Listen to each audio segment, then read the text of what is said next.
Jason Statham and Guy Ritchie's 2005 Misfire broke their movie streak, and it took 16 years to fix it. Jason Statham and Guy Ritchie's bizarre gangster opus, Revolver, broke their streak, and it took another 16 years to fix it. 1998's Lock, Stock, and Two Smoking Barrels marked the movie debuts of both director Guy Ritchie and Jason Statham. Statham had many careers before acting, including music video extra and London Street Trader, but his back-to-back Guy Ritchie movies made him a star practically overnight. Lock, Stock was a phenomenon when it debuted, while their follow-up Snatch was another sizable hit in 2000, adding stars like Brad Pitt and Benicio del Toro to the ensemble. Following Snatch, their career paths took different routes. Jason Statham's first action role in Ghosts of Mars led to an entire career in the genre, while Guy Ritchie married Madonna and directed her in 2000, and two's harrowingly terrible romantic drama Swept Away. Ritchie and Statham later reunited for 2005's Revolver, which was meant to be a comeback for the former, but then sent him to director's jail for a few years instead. 2005's Revolver was an ambitious misfire from Jason Statham and Guy Ritchie. On the surface, Revolver looked like another slick gangster flick from Ritchie, but it had far more on its mind. The film casts Statham, who dons a wig throughout, as a criminal seeking revenge on Ray Liotta's crime boss, only to realize he's literally his own worst enemy.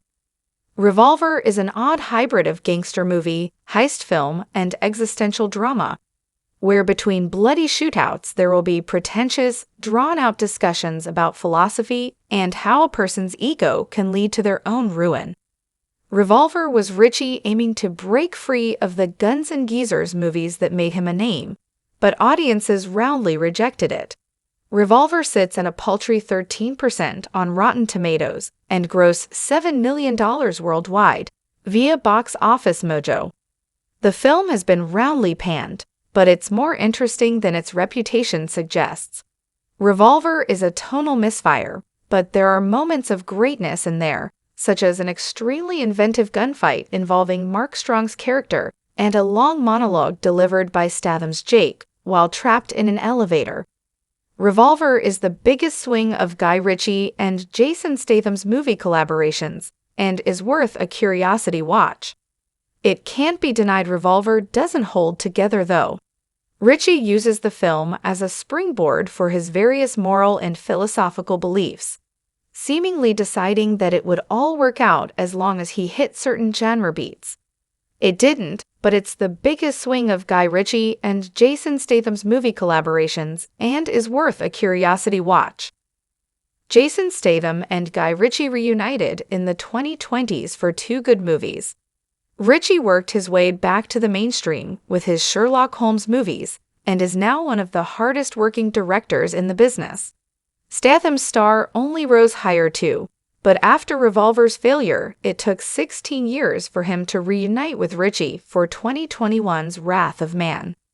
This was a much harder-edged thriller than the likes of Lock, Stock, but conversely, it was way more fun than Revolver. Aided by a great supporting cast, Josh Hartnett, Holt McCallany, etc., and intense set pieces, Wrath of Man was an excellent return to form for both. Statham and Ritchie obviously had a great time working together again because they almost dived back into heist comedy Operation Fortune, Ruse de Guerre. The film proved to be a box office stud, but it's a breezy good time with another large ensemble, where Hugh Grant's swarmy villain steals the show, and already seems to have earned itself a cult following. Operation Fortune is at its best when it's subverting heist film cliches instead of leaning into them, but it's still hard not to have fun with it. Jason Statham and Guy Ritchie have never topped their first two movies together. Wrath of Man and Operation Fortune are both a good time the movies, but they pale in comparison to Lock, Stock, and Two Smoking Barrels and Snatch. There is an energy and vitality to Ritchie and Statham's first two collaborations they haven't recaptured together or separately. These movies marked out Ritchie as a major new talent, while Statham somehow used their success to build himself into the defining action star of the 21st century.